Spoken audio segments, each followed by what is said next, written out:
Morgan was hatched with a foot defect. She couldn't perch well, she couldn't step up properly, and she could barely hobble around. 4 months ago, I was compelled to gift her the freedom of flight. Despite past owners who had given up on her and threatened to sue us over this process, I was determined to see her succeed. This is her story.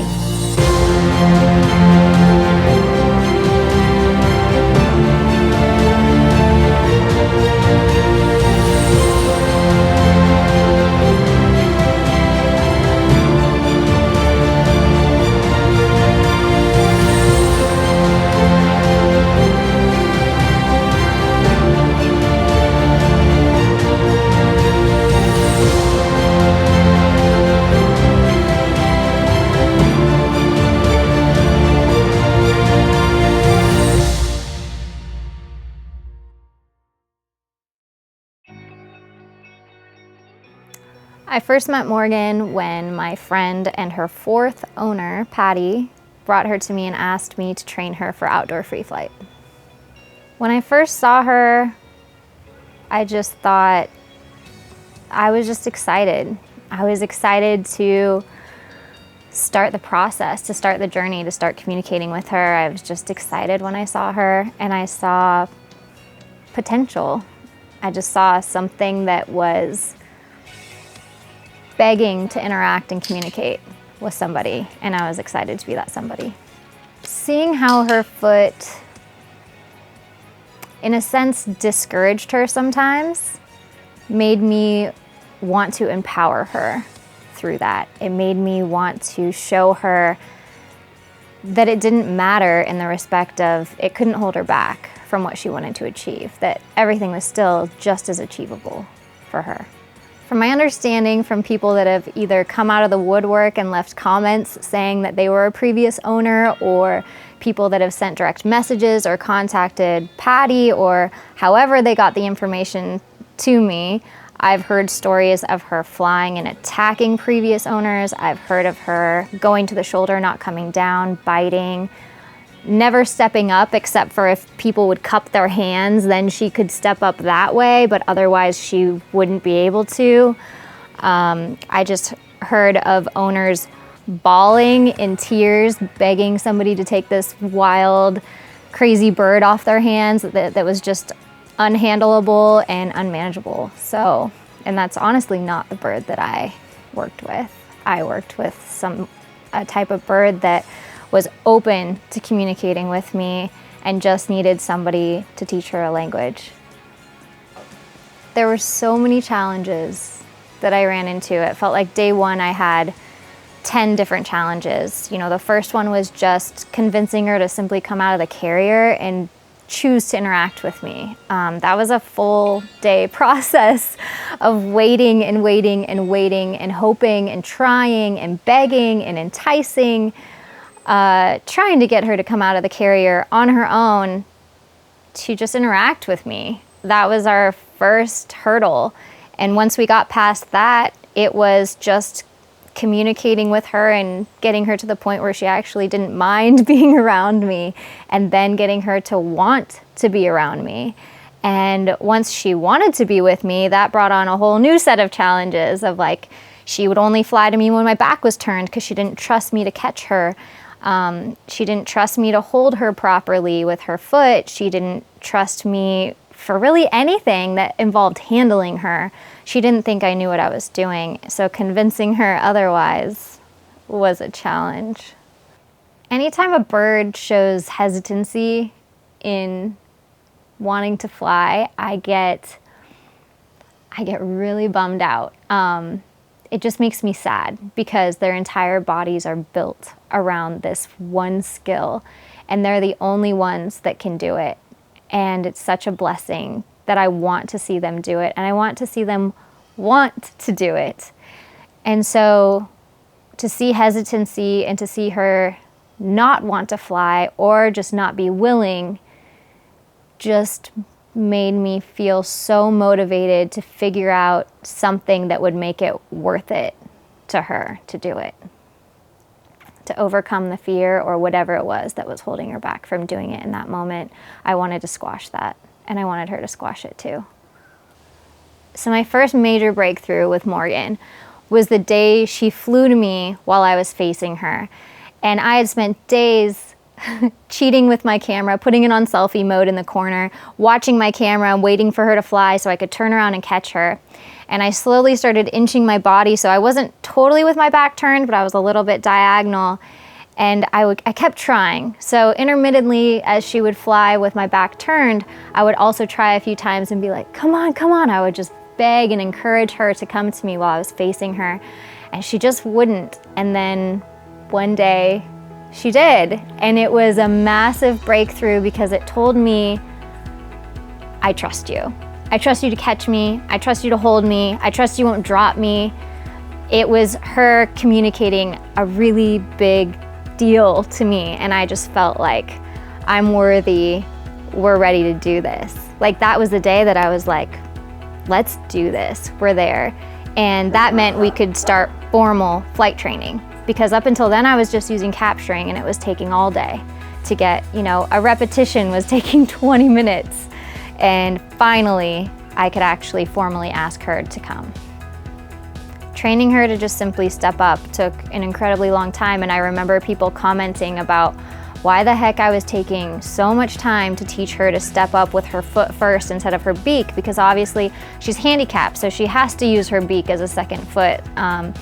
You know, we should all partake in letting her do that because it's easiest on her, and it wasn't. It was complicating everything, and it was making it so previous owners were getting rid of her because you never knew if she was gonna bite you or if her intention was truly to step up. And so my whole thing from the very beginning with Morgan has just been clear communication. Here's my intention, show me yours. And that just makes it easy for us to communicate and to have a relationship. And so step-up training was a very time-consuming process with her because she really wanted to use her beak for balance. And I wanted her to act like a real, normal, non-handicapped bird because I knew she could. And it was just transfer the balance to the other foot and step up to show me your intention. And once she learned it, she learned that I wasn't gonna let her get away with the other ways that she had been doing forever. It was another breakthrough. I believe she may have tried early on when Patty was around and their relationship was really, really strained. It put a lot of strain on my relationship with Morgan. She would become very high-strung. I don't think she ever, that I recall, I don't think she ever bit me in the full 4 months that I had her. But I remember thinking she's going to if I would have let those situations and those environments continually pop up and happen. But I recognized them right away and tried to basically avoid them. I just knew that when she was in that heightened state and she was bothered and she'd get really antsy and with me, I just knew that I had to avoid those situations that early on. So it really shaped my interactions with her. So the first time Morgan crashed during our flight training process was in the kitchen, and she landed just out of the sink. And it was because I got really excited and I was probably showing off.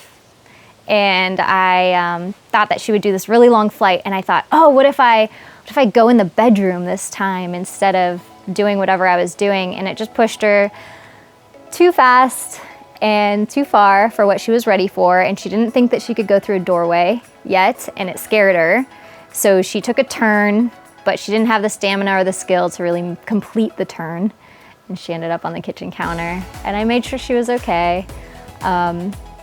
But yeah, I get a little ahead of myself sometimes. And she's such a determined bird that it's easy, I think, when both of us pair our energy together, we both want to succeed so badly that we tend to push beyond our capabilities at the time. It's, you know, we understand it's very temporary, that we're failing right now, but it won't be forever, and we just hope we can extend that.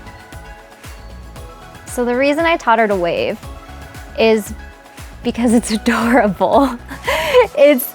It's one of the most unique parrot waves you'll see, and if you know me as a trainer, you know I'm all about unique and original tricks based on what parrots do naturally.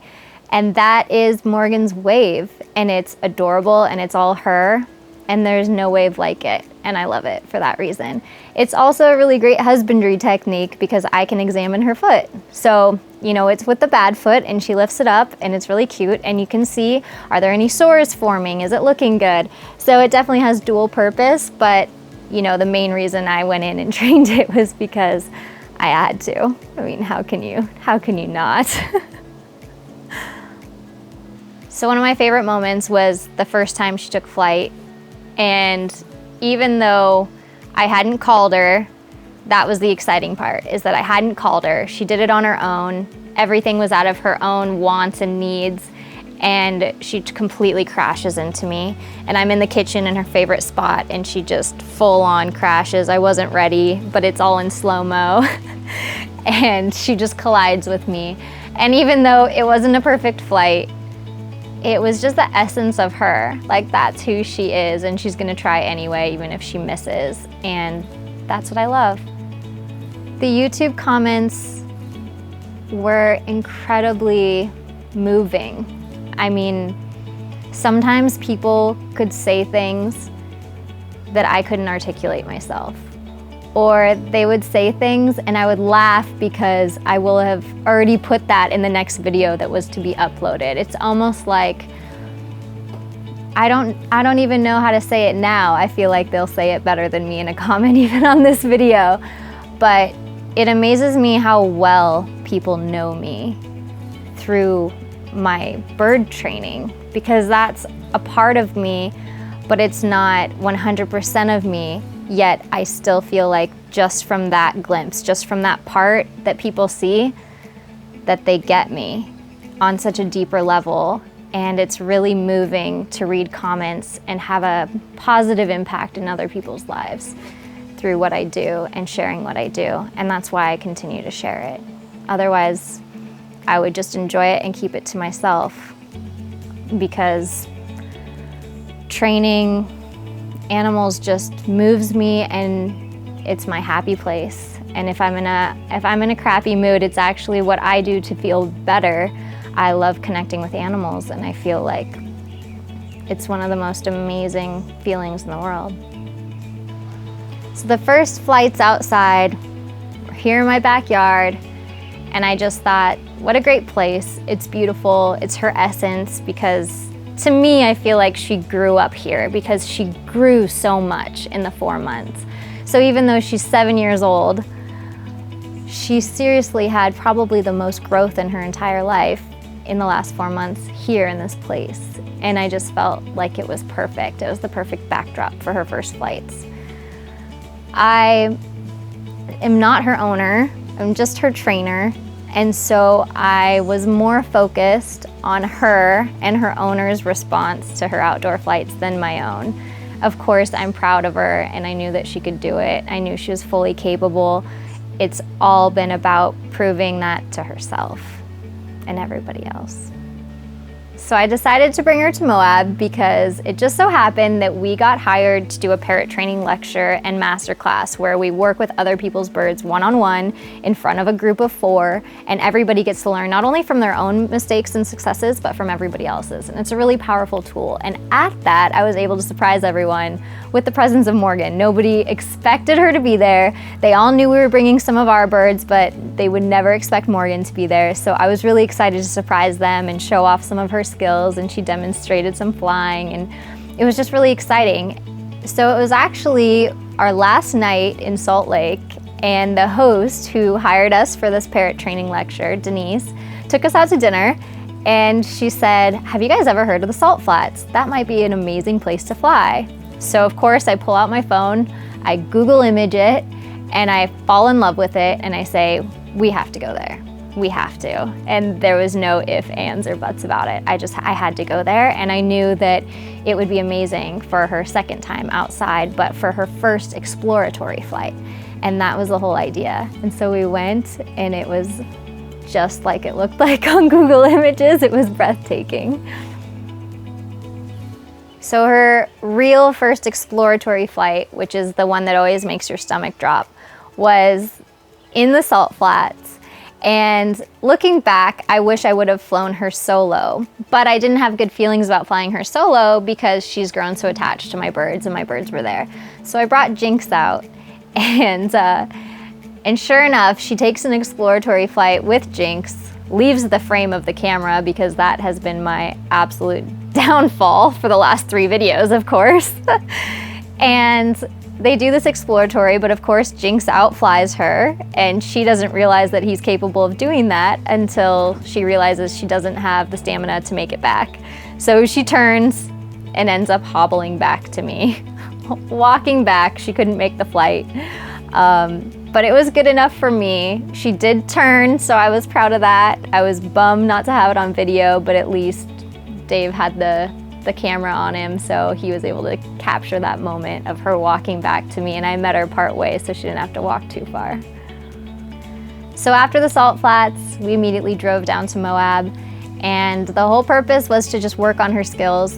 But we also brought our other birds who have a much better skill level. So they were kind of bored of flying a level 1 with Morgan. So we would spend the morning flying Morgan and working on her skill level. I was honestly hoping to get her to a level 3, but I only gave myself 3 days, so it wasn't happening. So in the afternoon, we went to a level 3 for the rest of the birds to go play and have fun, and our client and now friend, because we end up spending so much time with her, Claudia, is from Hawaii, and she has a blue and gold macaw named Sunshine, who we trained for 9 months with her in Hawaii. And Sunshine's been at a level 1 and a level 2 for a while now, and so it was about time for her to graduate, but she'd never flown around other birds. So it was actually kind of cool. We started her at the level 1 with Morgan, and then once we saw she was nice and comfortable around the other birds, we moved to level 3 and had a blast. That's really where the fun is at, which is why I hope that that's in Morgan's future, because that's really where all the joy is. I have to say, I've trained a lot of birds, and I've had them for different durations of time and accomplished a lot of amazing things with them, including free flight. But Morgan, oh man, dang it. I don't think I can speak. I've never grown so attached as I did with Morgan. There was just something that we shared in the essence of our souls and being, and how much we both wanted this. And I think she knew how important and how amazing this gift was, and she accepted it with every part of her being. And I'm really grateful that I was able to give this to her. She worked for it. She worked for it, and she deserves it. And I'm really happy that we got her there and that she can move forward from here, because it's a part of who she is forever.